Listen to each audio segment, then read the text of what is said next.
Club Junta, building better Africa. Madzuka bwanji amalawi kulikonse kumene muli. Ine ndine Ali Mwima, Nyamata wa ku Eastern Region, amene timakupatsirani nkhani makamaka zikachitika. Cholinga chathu kwambiri chimafuna kuti tisapotozane, timabwereza zimenezo. Poyankhula posati timakhala anzeru odziwa kapena ozindikira, koma kuti pamene tadziwa papang'onopo tisapotozane, ndi timabwera kupanga clarify kunena kuti izi si choncho, izi zili chonchi. Ndabwera dzulo nditayamikira audio pa 24 ya Boni Kalindo. Lero ndabwera kudzatsutsa motsutsiratu mokwatsutsa kwa mtuwagalu wa mbuzi ulinda nkhwangwa. Nkhani njakuti nthawi zonse timadandaula anthu amene timakhala pa ground tizikhala odekha, omvetsetsa zinthu pachichewa pali mwambi. Gwada umvetse kuboma kulira mboni. News yatuluka ku Malawi imene headline ikunena za alliance pakati pa MCP ndi chipani cha UDF. Komano nda alliance yanji zimveke bwino kwambiri. Alliance iyi adayifuna oyambilira nda UDF atayipititsa ku DPP. Nthawi imeneyo kuti alliance yokhuzana ndi za presidential kaya running mate kulibe.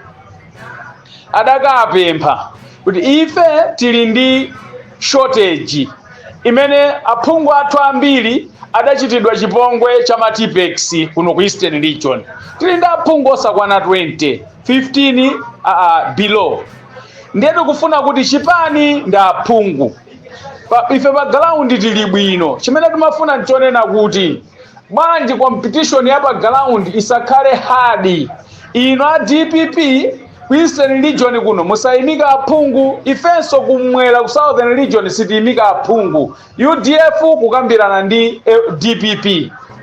Ndipo chifukwa cha gwinthi kudzikonda dyera mmene munanenera inu ya Kalindo kuti anthu amenewa ndi anthu osapanganika, andiolotse ndikakutafune. Programu yabwino ngati manager adakana. Of course kuti pa competition ya elections ali ndi ufulu okanawo podzichallenge, right? Ndi chifukwa yake mpaka ankakakwanitsa kutenga munthu wakuzomba chiwaya kuti akayimire ku Mangochiko against ndi UDF ija that is. Nde ngati chipani kuchipani kuja kuli akuluakulu pa campaign director atayang'ana pa ground mmene pakuyenderana nena kuti no, we should to fight kuti ifenso tikhale ndi aphungu ambiri ku parliament ngati chipani cha UDF. Nde anaona kuti strategy imene adayitenga popita ku DPP ija ndi yabwino kwambiri. Nde pano tikambirane ndi ndani. Ndipo ona mmene yabwereranso MCP kuyimika chigawo cha kumwera, chigawo cha pakati ndi chigawo cha zigawo zonse. Nde nawonso a UDF aja adapita kwakakambirana nawo a DPP zimenezo. That is ma campaign director aja amene a MCP. Tidapanga chonchi bwanji kuti nanunso mwina ku Eastern Region kumutisire, ifenso cha ku Central kudula yapa kupita mbali yawo kotikusireni. Koma mwina nafenso tinyopole pang'ono Salimamu mu Nkharabemu mu Salimamu mu ambatimati mwechanu mu Nkhotakota mutisire, koma kuti kwina konseku kuti sayimike ife aphungu athu choncho. Nde zinthu zija ma campaign director awiri adamvana zinthu zija. Adamvana ndi pamene pamabwera nkhani yonena kuti anauzidwa amene anawina kale ma primaries kuchani ku Eastern Region kuja kuti apapa pali kagwirizano kabwino akaka. Akasika kukhudzana ndi presidential alliance. Akakangokhudzana maphungu okhaokha. Mwachitsanzo izizi zimachitika ndithu. Mwachitsanzo pali a DPP anamba aperekako ndalama nthawi ina kuthandizira munthu amene angakapikisane nawo kumene adayimira atupere. Manthu opikisanawo mwana ali mmodzi ndithu adampanga support. Komanso a DPP ku Sanje pa by elections adampangaso support wa independent kuti UDF isawine. Iwo ayimika phungu wawo ngakhale zimene zisizidali pa mgwirizano kumachita kuti chakuchikwawa uku UDF inapanga withdraw kunena kuti waife sayima angoima wanu wa MCP apanga against wa DPP apanga against wa MCP kuti ife tisaluze nthawi imene yakuyendera limodzi ndezidatheka. Ndetiyani lipite no ku Nsanje ma by elections omwewo DPP idayimikabe wawoyo koma ukwanzawo adasiyira chifukwa chakuyipa mtima. Kenaka adaonanso kuti komanso kuti tisokoneze uyu wa UDF ya attenditu adapangaso support wa independent kuti asokoneze mavota a UDF achi. Koma mwachifuniro cha Mulungu ndi kukonda kwa anthu munthu kumeneko adawina ndi wachani wa UDF yomweyo mwina izi ndizisanzo zokuti zimveke bwino kwambiri. Ndiye zimenezo adagwirizana. Lero news yatuluka akalindo maso mukuona kuti muwerenge bwinobwino nde tikulemberana apapa zimene zili mkati mwa nyuzimo kuti muwerenge tsopano kuti ugwirizano siwa azitsogoleri ayi atupele muluzi mwana wa mkango adanena kuti pano akuyang'ana oyenda naye running mate wake akhala ndani mokuti mpaka adamfusa Brian kapena mukufuna ndikusankheni inu kodi mwachidule zikutsimikizirika kuti atupere muluzi pa ballot paper akukayima koma kuti podichi ndi chikhalidwe chake cha DPP makhala kuti ikuopa akasi anang'anima ngati mkango kamodzi kokha ngonera dadi ndi akulu dziko gwede kati chivomerezi. Ndiye chifukwa choti DPP kudziwa ndithu mmene munanenera inu akalindo kuti koma ngati mukudzikonda chonchi osafuna kuvana ndi anzanu kuapatsa running mate kuti mukhale choncho zinthu zimene zidzikuvutane. That is true statement. Zinthu izi zivuta ndithu koma atupere muluzi akukayima pa ballot paper. Ndiye tipangane nonso pano challenge inu akalindo ndi ali mwima kuti adzidzayankhula mopitiriza ndi ndani chifukwa akadzaka mapereka nomination paper atupere muluzi kusonyeza kuti ayima ine ndidzapitiriza kuyankhula za UDF ndi atupere muluzi. Koma ngati atadzayime kumbuyo kwa munthu wina mudzawine ndinu yakalindo inende kuti pamenepo ndikudzatseka chaputala cha zoyankhula za UDF ndi atupere muluzi sindzamvekanso mawu.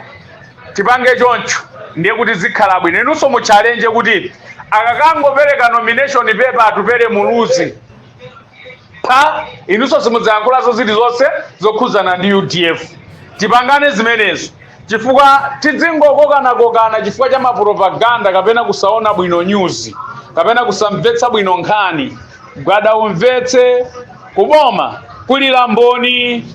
Tiyeni tikhale na anthu okondana. Malawi ndi watonse, Malawi uyu ndi watonse. Tikasankha udyo cha udyocho chidzatilamulira 5 years, tikasankha bwino cha bwinocho chidzatilamulira 5 years. Ndiye zimenezi za zimenezo kuti chifukwa kuchipani kwathu kusankhidwe mwakuti koma tisayembekezere kuti adzakhala mtsogoleri wa chipani chokha munthuyo, adzakhala wa Malawi wonse. Ndiye izi zokhala ngati kuti tidzipanga kuti chikwangwani cha kulilongwe ndi uku koma chisakuyenda nawo kuchipaka mafuta m'milomo koma chisakudya, zimenezo sizabwino. Tiye tilemekezeni ufulu wa democracy. Atupere muluzi akukayima pa ballot paper ndipo atupere muluzi akapereka nomination paper. Ngati mukupanga kuti mukuona kuchedwa auze na electoral commission atsegule atupere muluzi akapereke kuti akanganya onse opanga mapropaganda mupeze nkhani ina chifukwa mpaka pano pafika ponena kuti oyi mudya ng'ona tsopano ng'ona ayo bwanji kuleka kumudya uyu timampanga maiko usi komanso okhalaso ndi wambali yakwathu kumwera bwanji si kumudya. 2 tiyeni tisiye kulamulira zipani za anthu ena chifukwa olo apa tifuna tingoperekatu picture ine olo patakhala pano pakunena kuti mwina chipani cha this one is chipani cha UDF chafika ponena kuti chifuna kupanga alliance. Powerengera zoyipa zimene DPP idayipanga UDF ngati chipani, that is. Ndipo powerengera MCP idachipanga chipani za UDF zoyipa. Padakali pano DPP inapanga 88% to 90 kuchipanga zoyipa UDF. MCP mwina ikhozo kukhala 20 kapena 10% poyipanga zoyipa UDF. Ndenkati munthu anakakhala zokuti afuna kupanga alliance adakayenda bwanji. Mwakoma nonse Malawi za mgwirizano uliwonse wa alliance za presidential kulibe atupele mulusi pa ballot paper. Oye tsatsani malonda anu pa machanelo awa. Makosana with 100 plus subscribers. BS Malawi with 100 plus subscribers. Hot 265 with 90,000 plus subscribers. Sam Mavita with 100 plus subscribers. AMTV Malawi with 50k plus subscribers. Malawi Trends TV with 50k plus subscribers. Dreams Media with 20k plus subscribers. Mpongwe Bongwe with 80k plus subscribers. Crab Junta with 40k subscribers. Komanso Umata Daily with 10k plus subscribers. Ndipo mutakulebeza kudzera pa Malawian YouTubers Association Maya. Utenga wanu udzafikira anthu oposaposa 500,000 pa tsiku. Tilumikizeni kudzera pa email iyi officialmaya265@gmail.com.